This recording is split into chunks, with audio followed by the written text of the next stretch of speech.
Shalom kekasih Tuhan. Di video kali ini saya ingin membahas tentang masalah perdukunan. Karena lagi rame nih. Bahkan di TV, di YouTube ada seorang yang ahli sulap, namanya Marcel, berhasil untuk membongkar tentang praktek perdukunan yang dilakukan oleh sebagian orang. Dan celakanya adalah mereka-mereka ini yang praktek perdukunan atau mereka yang menerapkan ilmu-ilmu dukun adalah orang-orang yang notabene mereka memakai atau berkedok agama untuk bisa merekrut pasien, dan pada akhirnya ujung-ujungnya adalah untuk mendapatkan uang. Karena setiap pengobatan itu harus ada sejumlah uang yang harus dibayarkan. Nah, praktek-praktek seperti ini itu praktek-praktek yang sangat berbahaya. Kenapa? Karena orang digiring dengan dalih agama, tapi sebenarnya supaya dia bisa dapat penghasilan dengan alasan pengobatan. Nah, ini praktek yang paling berbahaya, praktek berkedok agama. Karena di kalangan Kristen juga sama, ada orang-orang yang berkedok iman, berkedok urapan, berkedok suara kenabian, pada ujung-ujungnya adalah untuk mendapatkan uang. Sekalipun kelihatannya rohani, tapi ujung-ujungnya pada money. Nah, ini hal yang berbahaya sekali. Kalau terus kemudian orang melayani ujung-ujungnya pada money. Melayani dengan hal rohani, pada ujung-ujungnya money atau uang. Karena praktek-praktek seperti ini praktek-praktek yang berbahaya. Bahkan orang atau jemaat atau jemaah itu kadang datang dalam keadaan sakit, dan karena dia menghormati pemimpinnya, maka dia merasa ada sesuatu yang menakutkan kalau dia tidak bisa lakukan untuk taat sama pemimpinnya. Nah, biasanya diembel-embeli dengan comot ayat-ayat yang quote and quote rohani, tapi untuk nakut-nakuti. Nah, ini paling berbahaya. Nah, untuk kalangan Kristen sendiri, saya bingung. Ada beberapa orang-orang yang percaya Tuhan, tapi percayanya ke pendeta, ke hamba Tuhan itu melebihi percayanya ke Tuhan.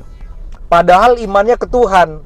Imannya ke Tuhan, tapi lebih percaya ke hamba Tuhan, pendeta, atau orang-orang yang bisa disebut sebagai pemuka agama, melakukan hal yang rohani, tapi ujung-ujungnya pada money. Nah, ini berbahaya. Ingat satu hal, hamba Tuhan itu adalah wakil Tuhan, tapi bukan penentu atau pembuat keputusan dalam kehidupan. Karena yang menentukan dalam sebuah kehidupan, keputusan itu adalah pada Tuhan. Dan dalam kehidupan, apa yang mau diputuskan itu tergantung apa respon kita terhadap perjalanan iman kita. Jadi kalau kita misalkan percaya kita lakukan ini, lakukan saja.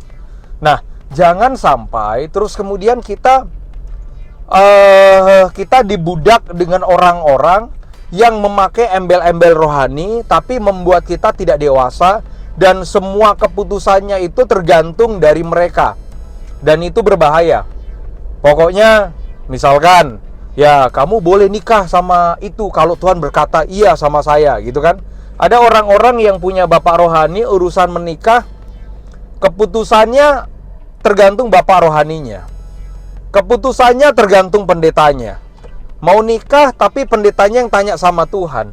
Mau menikah tapi bapak rohaninya yang tanya, ini kehendak Tuhan atau enggak. Pertanyaan saya sederhana. Siapa yang nikah, terus siapa yang tanya sama Tuhan, gitu kan?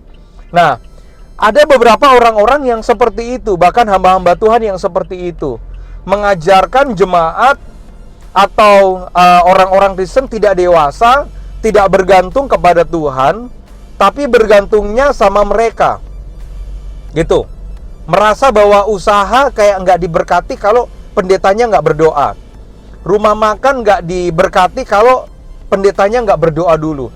Nah, ini kesalahan yang berbahaya, di mana orang akan dibudak dengan embel-embel rohani dan tidak menjadi dewasa di dalam perjalanan iman mereka. Ingat satu hal, hamba-hamba Tuhan, termasuk saya, kami ini penasehat, tapi kami ini bukan pembuat keputusan.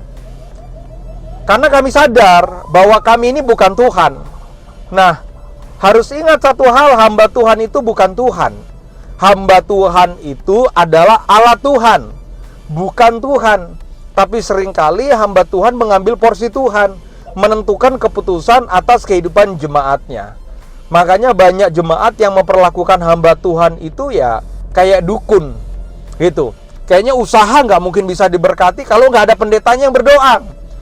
Usaha kayaknya nggak diberkati kalau nggak pegang sesuatu dari pendetanya. Entah itu ayat, entah itu minyak urapan, entah itu tumpang tangan. Nah, ini kebetulan saya lagi agak di lorong, agak gelap sedikit. Nah, saya mau mengajarkan kepada jemaat Tuhan, jangan memperlakukan hamba Tuhan itu seperti dukun. Apalagi kalau jemaat Tuhan minggu ke gereja, tapi juga pergi ke dukun. Maunya dukun yang bukan nggak kenal Tuhan ya, bener-bener dukun itu loh. Saya heran itu loh, kenapa orang menggantungkan hidupnya, menggantungkan masa depannya kepada dukun. Dukun itu bisa apa sih? Ada beberapa orang-orang yang pergi ke sebuah kampung atau di dalam hutan dan dianggap di sana ada orang pintar.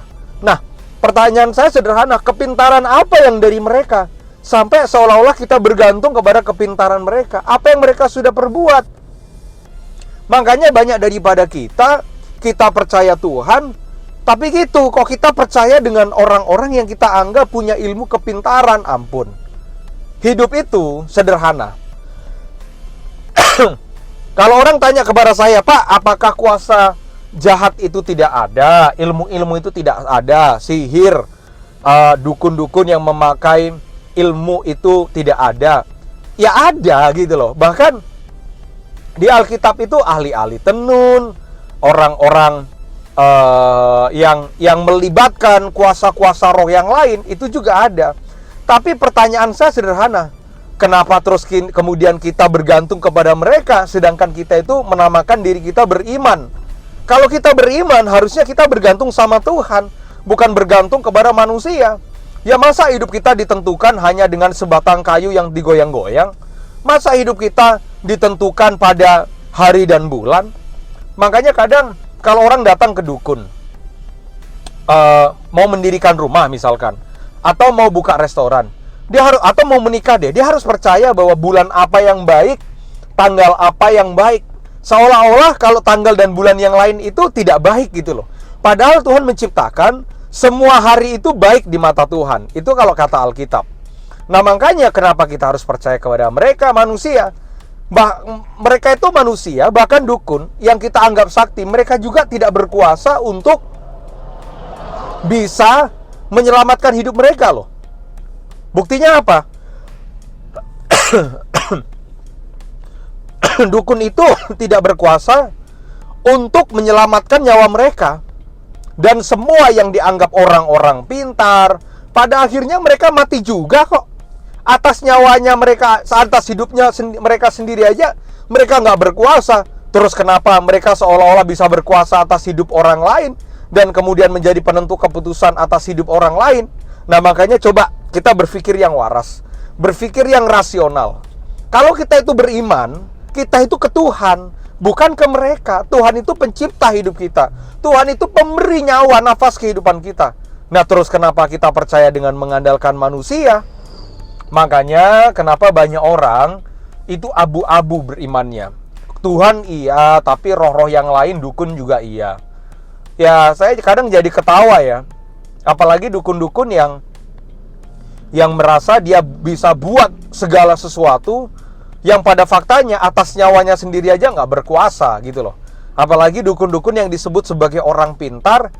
Ya coba lihat saja hidup mereka, coba lihat aja bagaimana rumah mereka, lihat aja ekonominya mereka, lihat aja di mana mereka tinggal. Ya kalau teman-teman misalkan mau diberkati, ya teman-teman setia sama Tuhan. Dan kemudian kedua, belajarlah dari orang-orang yang memang sudah berhasil. Ya, belajarlah dengan orang yang mungkin dulu nggak punya apa-apa, sekarang punya sesuatu karena kerja keras. Mau punya sesuatu kok datang ke dukun, terus habis itu berharap sama tuyul. Ya ampun. Masa orang yang beriman, orang kenal Tuhan seperti itu? Kalau saudara ini percaya sama Tuhan, ya gantungkan hidup Anda sama Tuhan, bukan sama mereka. Dan ingat, hati-hati ya, apa yang dukun tawarkan itu semu, tidak kekal. Makanya jangan pernah buat ikatan perjanjian dengan kuasa setan atau kuasa kegelapan. Itu sangat berbahaya. Karena saya menemukan ada orang-orang yang buat perjanjian dengan kuasa kegelapan, dengan roh jahat. Pada akhirnya mereka harus menuai dari apa yang mereka buat. Maaf kata, ada keluarganya yang tanpa bermaksud untuk melihat fisik, tapi gitu, terkadang cacat mental atau fisik itu. Nah, saya pernah satu kali saya pelayanan di Kupang itu, saya ketemu dengan satu keluarga. Saya kasihan dengan keluarga ini. Waduh, pada akhirnya ya itu anak-anaknya harus menuai perbuatan orang tuanya.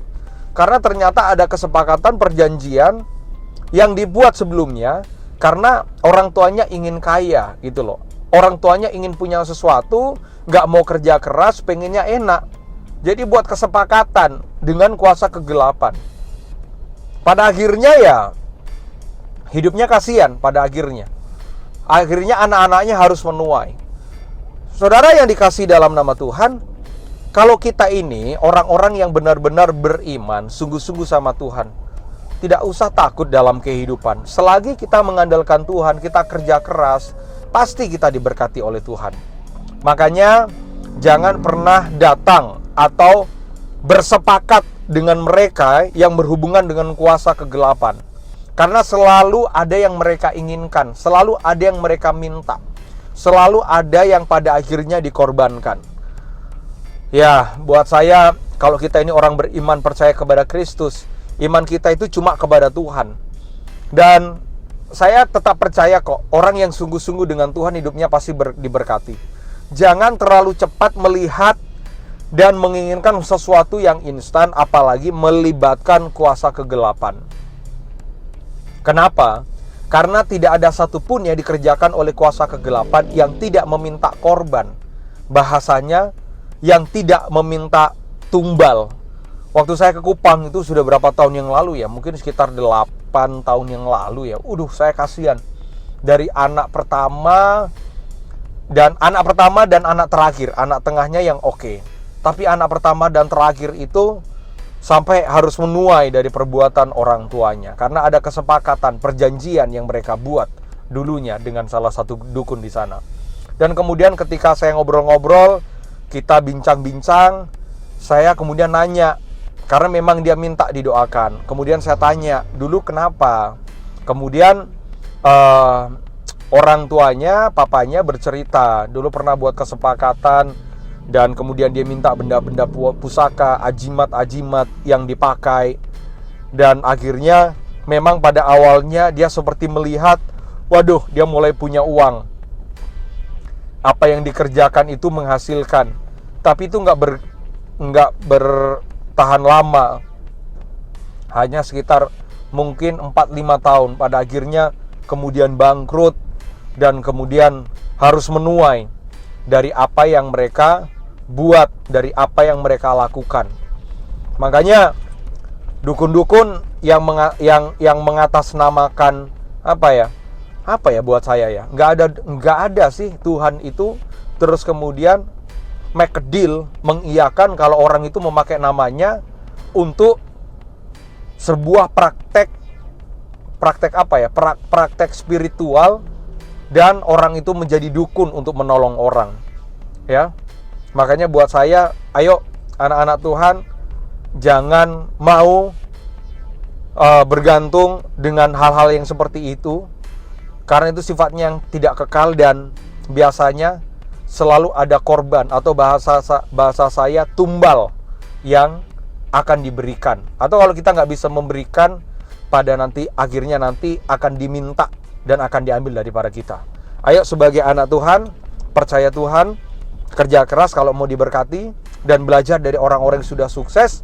Apapun yang kita kerjakan, mungkin saat ini kita sedang dalam proses, Tapi semakin setia, kita akan melihat progres dalam kehidupan. Dan berkat Tuhan itu kekal. Puji Tuhan.